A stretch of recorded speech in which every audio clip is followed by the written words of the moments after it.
maybe what folks do in the room, so I can know like the audience that I'm talking to. So maybe if you have an interest in particularly in psychology, which kind of my presence is kind of tailored to, maybe something along the lines that if you want to start. I'm a student and master's student in educational psychology, and there's no particular connection with psychology, but I find the constructive approach very interesting and something that I want to explore. Psychotherapist is Australian Aboriginal people. Yeah, personal construct psychotherapist with children. Okay. I'm from business administration, especially marketing. All right. I'm also in management sciences, so closely related to business and operations. I'm a psychologist in Australia. PhD student in educational technology. PhD student in applied linguistics. Okay, so we got a little bit of mixture, some folks in psychology. My presentation is primarily towards like practitioners of applied psychology. So I'll try to skip over some stuff, maybe explain some stuff. It'll be like a mixture, it'll be like a test, I guess. So my presentation is based on my clinical research project for my doctoral dissertation. And it's titled Meeting Strangers, a 21st Century Take on the Clinical Interview. I was looking at a way to incorporate postmodern philosophical ideas into the clinical realm, how you might apply it. There's not many kind of tools that are used from postmodern specifically perspective, and they have been developed. So I tried to create something that could be applied. So here's kind of the outline of the presentation. We'll start with kind of like why I started it, the problem that I saw that was going on, some of the postmodern underpinnings that kind of support it, and then the protocol that I kind of developed. It's a semi-structured kind of thing. It's a purpose.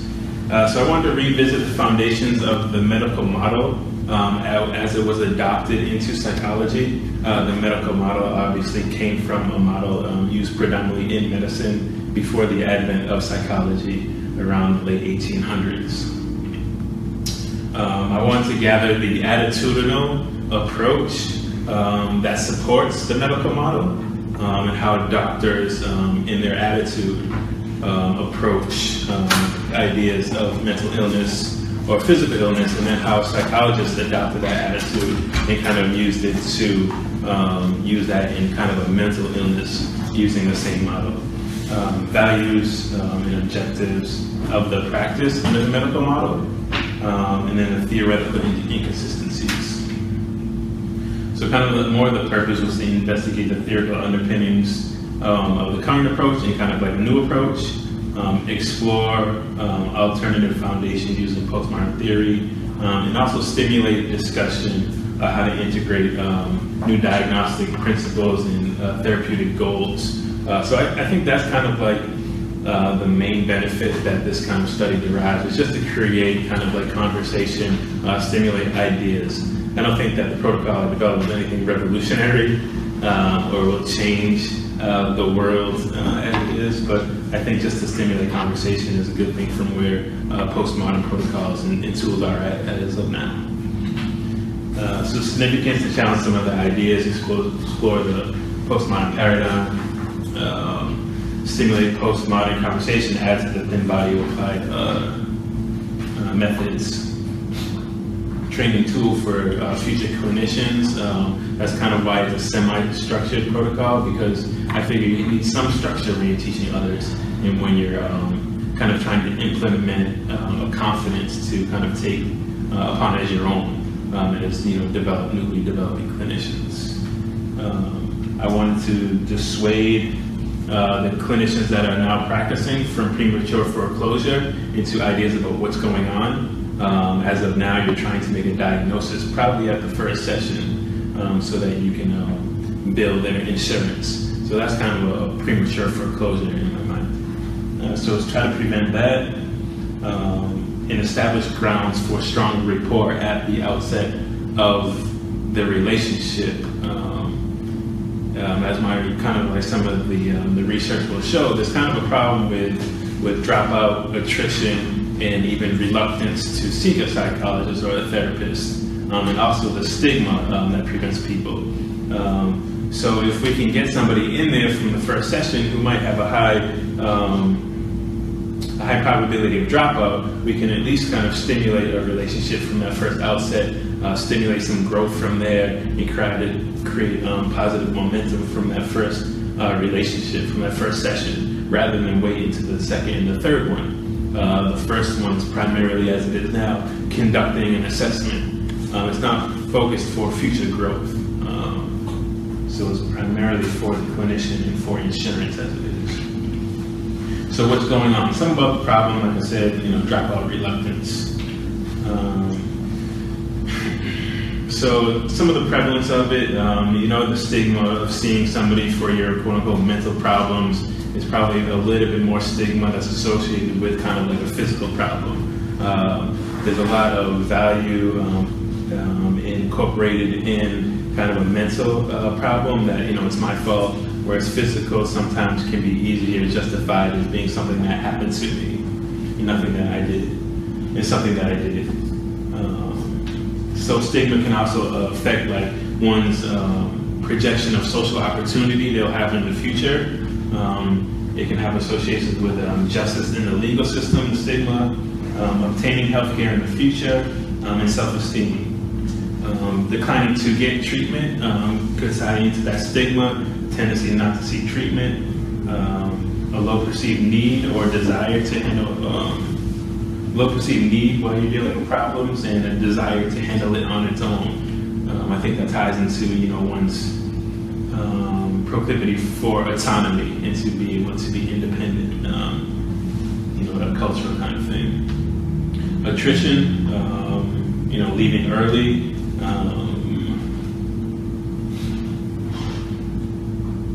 and dropping out, before the treatment is complete or before the suggested dosage of treatment is applied as like medical lingo. And also there's a problem with lack of entry. So when you think of entry in qualitative terms, it's how you enter into a system and how that system accepts you. So if you look at the dyad between therapist and client, you can kind of think as that of an immersion into their own culture, into the client's culture, whether it be the personal culture, which you're seeing in them now, or that social culture in which they exist. You're entering into their culture. So here's a little bit more about reluctance and dropout.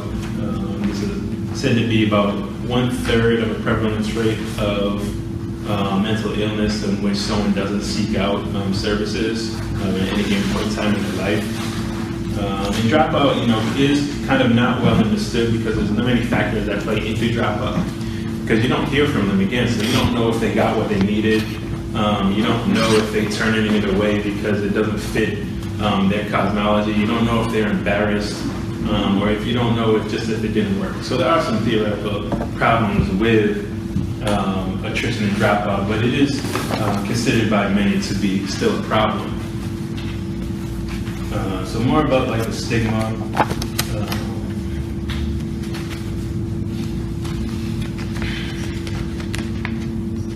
So kind of like one of the problems I see in developing or utilizing the medical model of medicine in the psychotherapy realm is how the therapist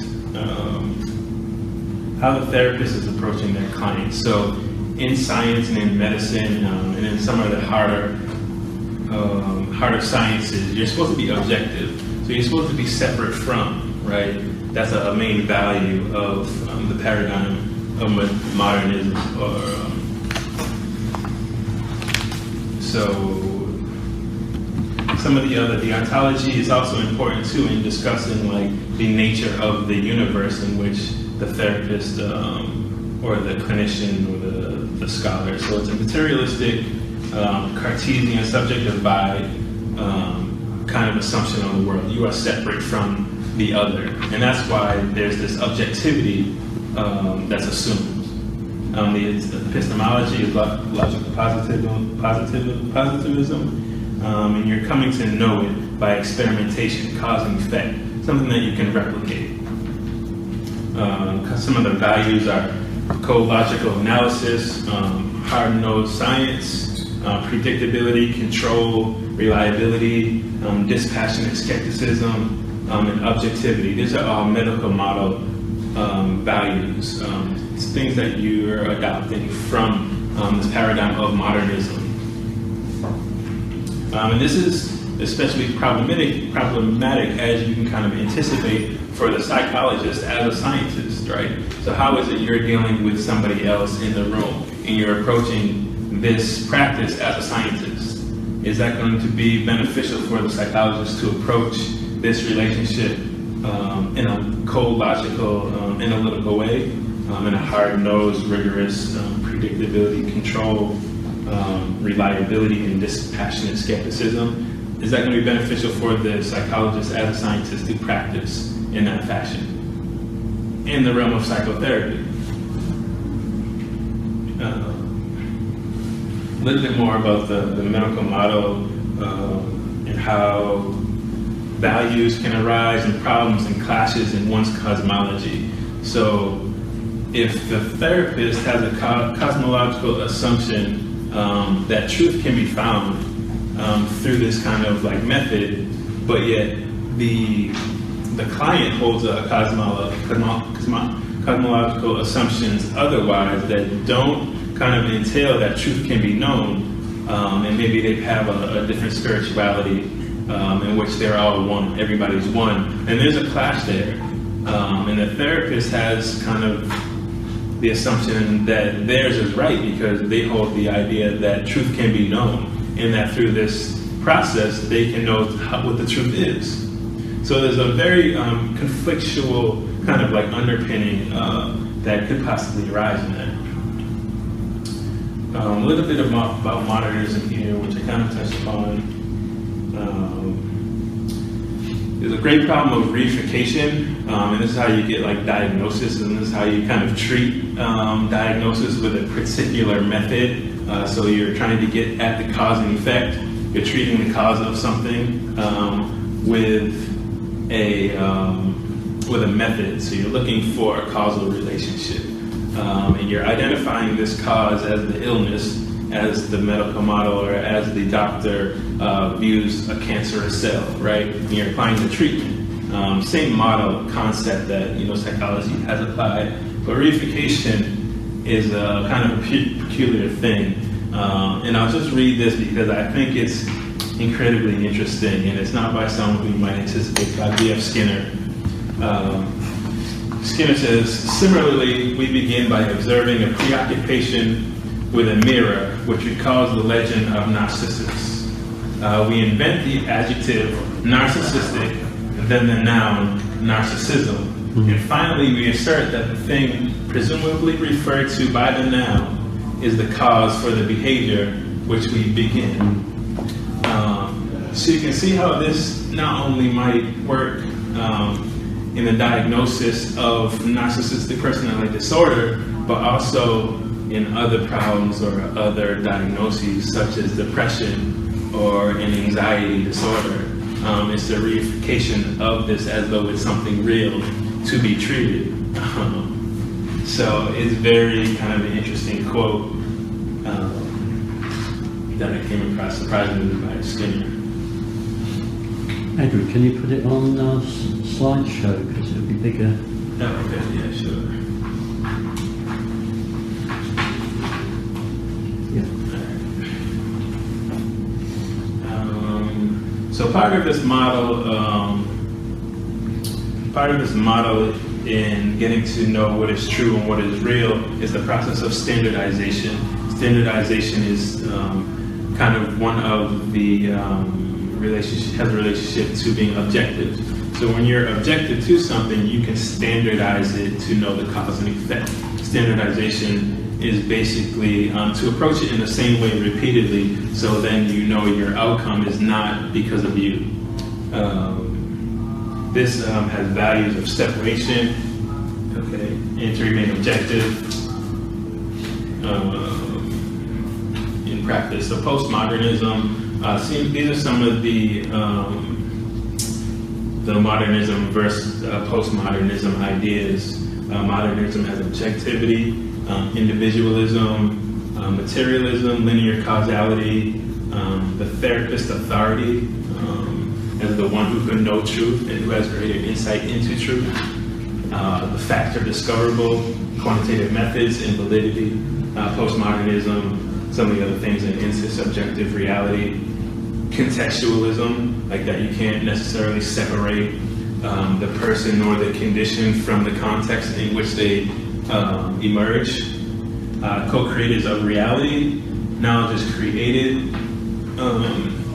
and also one that's left off here is the importance of language in the creation of one's reality or one's phenomenological experience. So some of the postmodern alternatives that have been derived already, some things dealing in mindfulness, Buddhist psychology, emotional focus, and narrative therapy, common factors. There's kind of evidence to suggest the invalidity of the approach of cause and effect or applied treatment to a certain condition.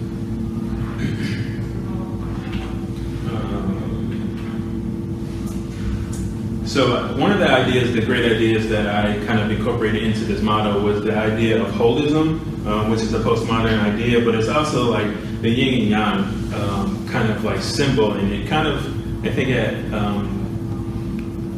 one of the greatest levels, it's an interactive dynamic. So you have to see it static, still, but I think of it an idea as in motion. So in this way, it's dualities, but dualities are integrated as one. So it's never one or the other. It's never modernism, nor is it just postmodernism. But you hold them up as two, and you use which one is best for what you're trying to do. So in hard science, modernism may be, best functioning or the most functional, but in the realm of psychology, it may be a postmodern perspective that's most efficient. So the metaphor of meeting strangers that I used in the title is getting back to this idea of people-to-people relationship, and not one person studying or one person evaluating a condition in another person. You're meeting somebody that you never met before. Just consider how you're meeting people on the street, how much more openness, warmth that you may apply to them than you might to someone that you're trying to evaluate. Or you're trying to assess, right? So you're meeting a stranger, and metaphorically, I think I came up across some book that I read about the idea of if you're going into somebody's house, right, how would you act? It's similar to meeting some person and going into their phenomenology, right? You wouldn't go straight directly into someone's house towards the family jewels and investigate that, right? You would let that person show you around, introduce you to other people, show you around other things, and then maybe if you do have the privilege, they might show you that after. But it's kind of the metaphor of meeting strangers and entering in their home. So here's some of the foundations. Let me get to some of the questions that I have. So some of the foundation is like the setting the intent before you see the person, setting the frame, the free exchange of questions before you're starting to kind of ask them questions, them giving you the opportunity for them to ask you questions, but also setting the frame about how you see it, how do you see the session as proceeding. So these are some of the questions I have, and if some of them strike you as peculiar, that's probably good because the conversation or the questions don't typically arise. So in creating new realities, the idea is to create new language around things, and create new ideas and avenues of thinking. So if some of them strike you as peculiar, then that's kind of a good thing because you might not have never ever considered asking that question or posing that question to somebody. I think one of the ideas that I'm trying to get in this is creating a holistic perspective of the person. So not just focusing on symptoms and symptomologies, that the person may be experiencing, but also getting a picture of their context. So you ever see that like water droplet kind of picture where you see like, this is like the water and the droplet coming up? Sometimes I consider the individual like that. They're not separate from the water, and they never were, but it's an emergence of something from the context. But it makes the context very important because you know where they're coming from and where their momentum is driving them, right? So I consider like the questions not only trying to get at the individuality of it, which is one half of the holism, but also the context of it too, to get a greater picture of background and foreground, if you will. So that's my presentation. If you have any questions, I would be pleased to try to attempt to answer them.